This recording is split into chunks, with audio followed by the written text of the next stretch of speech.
আল্লাহ রাব্বুল আলামিন বলেন, লাকাদ কানা লাকুম ফি রাসূলিল্লাহি উসওয়াতুন হাসানাহ লিমান কানা ইয়ারজুল্লাহা ওয়াল ইয়াওমাল আখিরা ওয়া যাকারাল্লাহা কাসীরা।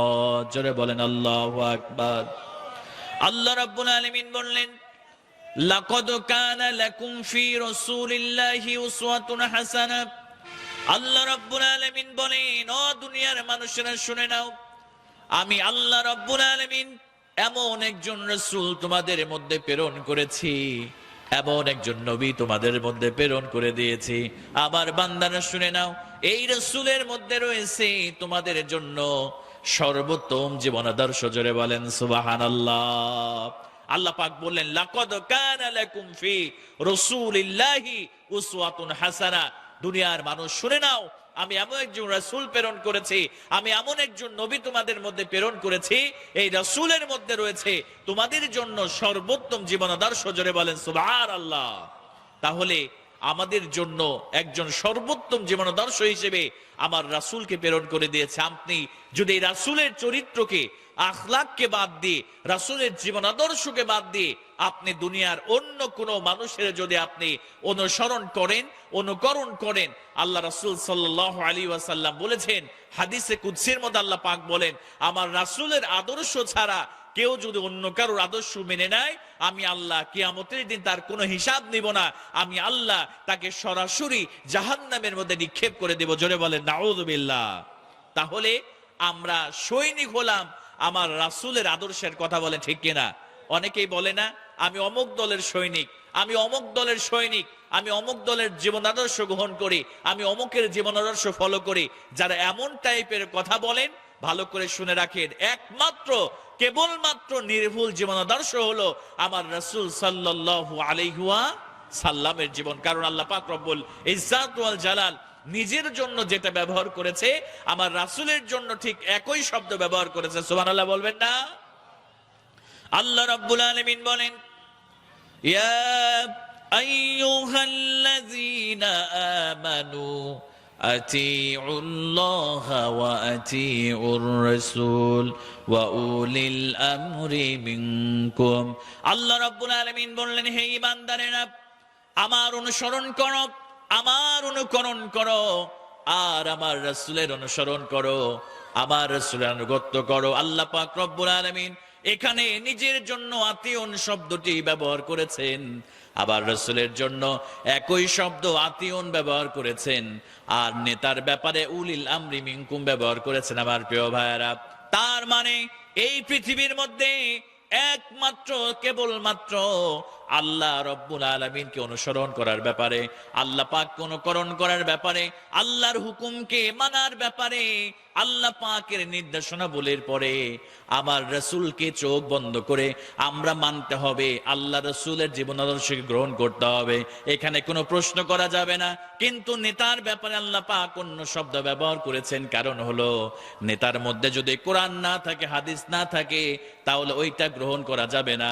কিন্তু আল্লাহ রাব্বুল আলামিন নিজের ব্যাপারে আতিউন ব্যবহার করেছেন, আবার বিশ্ব নবীর ব্যাপারে একই শব্দ আতিউন শব্দটি আল্লাহ পাক ব্যবহার করে দিয়েছেন। জোরে বলেন সুবহানাল্লাহ।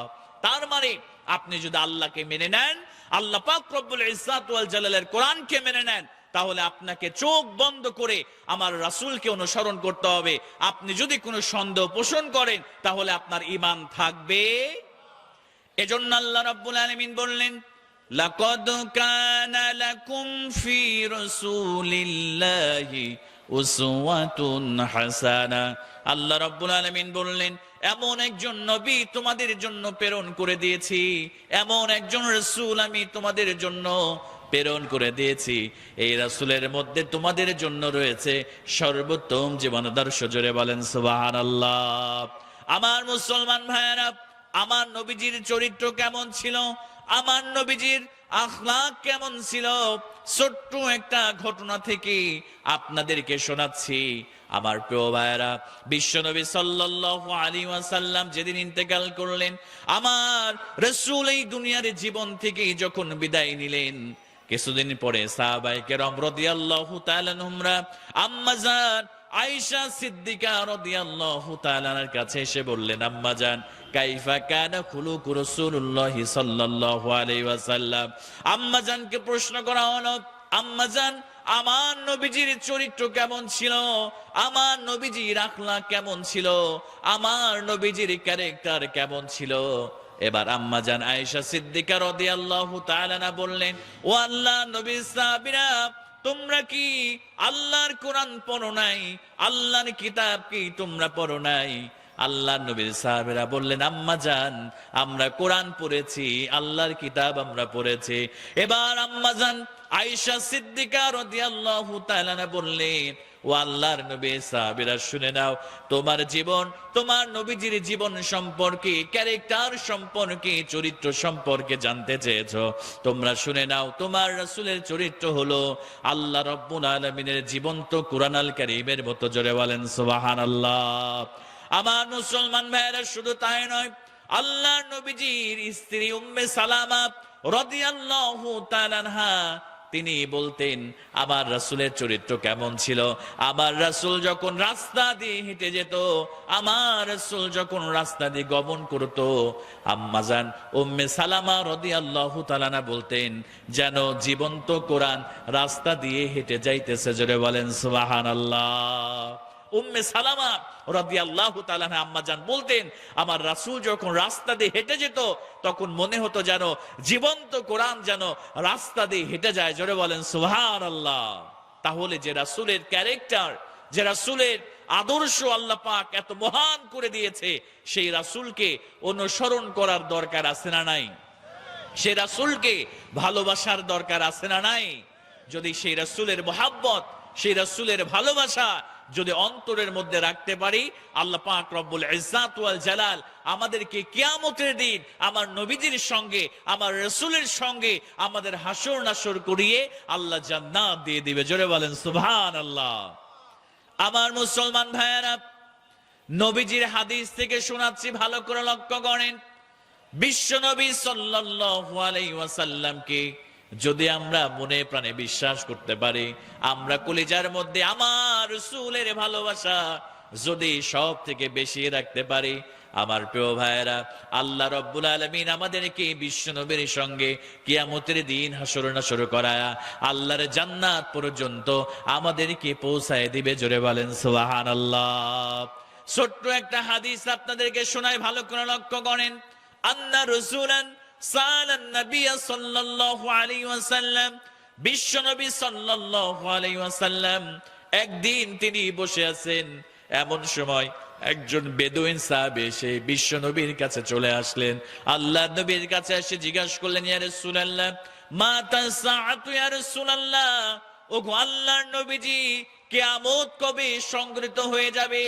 আমার রাসূল সাল্লাল্লাহু আলাইহি ওয়াসাল্লাম ওই সাহাবীকে জিজ্ঞেস করলেন, আমার প্রাণের সাহাবী, তুমি সেই মহাপ্রলয়ের কথা জিজ্ঞেস করছো, যেই দিন এত ভয়ঙ্কর পরিস্থিতি হয়ে যাবে, সূর্যটা মাথার উপরে চলে আসবে, মাথার উপরে যখন সূর্যটা চলে আসবে জমিনটা পুড়ে তামা হয়ে যাবে, মানুষের মগজগুলো টকবক করে ফুটতে থাকবে, মগজগুলো গলে গলে কারো বা নাক দিয়ে পড়বে, কারো বা মুখ দিয়ে পড়বে, কারো বা কান দিয়ে বের হয়ে যাবে, কারো বা জিহ্বাটা তৃষ্ণার্ত অবস্থায় থুতনি পর্যন্ত চলে আসবে, কারো বা বুক পর্যন্ত চলে আসবে, কারো বা নাভি পর্যন্ত চলে আসবে।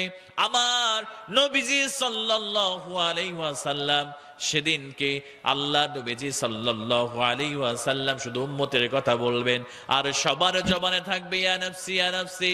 আল্লাহ পাক রব্বুল আলামিন বলেন, ইয়াউমা ইয়াফিরুল মারউ মিন আখিহি, সেদিন ভাই তার ভাইয়ের কোনো কাজে আসবে না, ভাই ভাইকে দেখে পলায়ন করবে।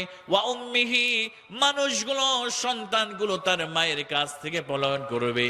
ওয়া আবিহি, মানুষগুলো তার বাবার কাছ থেকে পলায়ন করবে। ওয়া সাহিবাতিহি ওয়া বানিহি, আল্লাহ রাব্বুল আলামিন বললেন স্ত্রী স্বামীকে দেখে পলায়ন করবে, সন্তানেরা বাবা মাকে দেখে পলায়ন করবে। আবার রাসূল সাল্লাল্লাহু আলাইহি ওয়াসাল্লাম স্মরণ করে দিলেন, সাহাবীরে তুমি কিয়ামতের কথা জিজ্ঞেস করেছো, কি এমন আমল করেছো, কি এমন নেক আমল করেছো যে কারণে তুমি কিয়ামতের ওই ভয়ঙ্কর কঠিন দিনের কথা তুমি জিজ্ঞেস করতেছো। আমার মুসলমান ভাইয়েরা ভালো করে লক্ষ্য করেন, আল্লাহর নবীর সাহাবী এবার বিশ্ব নবীকে বললেন, ইয়া রাসূলুল্লাহি ইয়া হাবিবাল্লাহ, আল্লাহর নবীজি বললেন, মা আদাতুলাহা, ওই কিয়ামতের জন্য তুমি কি প্রিপারেশন নিয়েছো? এবার ওই সাহাবী বললেন, মা আদাতুলাহা মিন কাসিরি সালাতিন, ইয়া রাসূলুল্লাহ, তেমন বেশি নফল নামাজ পড়ি নাই, ওয়ালা সাদাকাতিন, তেমন বেশি দান সাদাকা করে নাই, ওয়ালা সাওমিন, তেমন বেশি রোজা করে নাই, ইয়া রাসূলুল্লাহ, তেমন নামাজ পড়ি নাই, তেমন রোজা করে নাই, তেমন দান সাদাকা করি নাই। আমার রাসূল সাল্লাল্লাহু আলাইহি ওয়াসাল্লাম প্রশ্ন করলেন, সাহাবীরে তাহলে কি আমল করেছো যে কিয়ামতের কথা তুমি জিজ্ঞেস করতেছো? এবার আল্লাহর নবীর সাহাবী বিশ্ব নবী সাল্লাল্লাহু আলাইহি ওয়াসাল্লাম কি ডাক দিয়ে বললেন, ইয়া রাসূলুল্লাহি ইয়া হাবিবাল্লাহ, হুজুর গো, তেমন বেশি নামাজ পড়ি নাই, তেমন বেশি রোজা করি নাই, তেমন বেশি দান সাদাকা করি নাই, কিন্তু ওয়ালাকিন্নী উহিব্বুল্লাহ ওয়া রাসূলুহু, কিন্তু আল্লাহ এবং রাসূলের মহব্বত, আল্লাহ এবং রাসূলের ভালোবাসা আমার অন্তরের মধ্যে সব থেকে বেশি রেখেছে। জোরে বলেন সুবহানাল্লাহ। আল্লাহ রাসূলের সাহাবী বললেন, ইয়া রাসূলুল্লাহ, তেমন বেশি নামাজ পড়ি নাই, তেমন বেশি রোজা করে নাই, তেমন বেশি দান সাদাকা করে নাই, কিন্তু ইয়া রাসূলুল্লাহি ইয়া হাবিবাল্লাহ, আমার কলিজার মধ্যে আল্লাহ এবং রাসূলের মহব্বত, আল্লাহ এবং রাসূলের ভালোবাসা আমার কলিজার মধ্যে সব থেকে বেশি রেখেছে। জোরে বলেন সুবহানাল্লাহ। আমার রাসূল সাল্লাল্লাহু আলাইহি ওয়াসাল্লাম এবার বললেন, সাহাবীরে তেমন বেশি নামাজ পড়ো নাই, তেমন বেশি রোজা করো নাই, তেমন বেশি দান সাদাকা করো নাই। আমার সাহাবী, চিন্তা করো না, তোমার কলিজার মধ্যে আল্লাহ এবং তার রাসূলের মহব্বত তুমি বেশি রেখেছো। আমার সাহাবীরে তুমি জেনে নাও, কাল কিয়ামতের দিন কঠিন মুসিবতের সময় যার মহব্বত তুমি অন্তরের মধ্যে রাখবা, যার ভালোবাসা তোমার অন্তরের মধ্যে তুমি পোষণ করবা, আল্লাহ পাক রব্বুল আলামিন কিয়ামতের দিন তার সঙ্গে হাসর নাসর করিয়ে তোমাকে জান্নাত দিয়ে দিবে। জোরে বলেন সুবহানাল্লাহ। আমার মুসলমান ভাইয়েরা, এজন্য আমরা যদি আল্লাহ নবীর প্রতি মহব্বত, আল্লাহর প্রতি ভালোবাসা, রাসূলের প্রতি মহব্বত আর ভালোবাসা আমরা যদি অন্তরের মধ্যে সবচেয়ে বেশি রাখতে পারি, তাহলে রব্বুল আলামিন বিশ্ব নবীর সঙ্গে হাসর নাসর করিয়ে আমাদেরকে জান্নাত দিয়ে ধন্য করে দিবে। জোরে বলেন সুবহানাল্লাহ।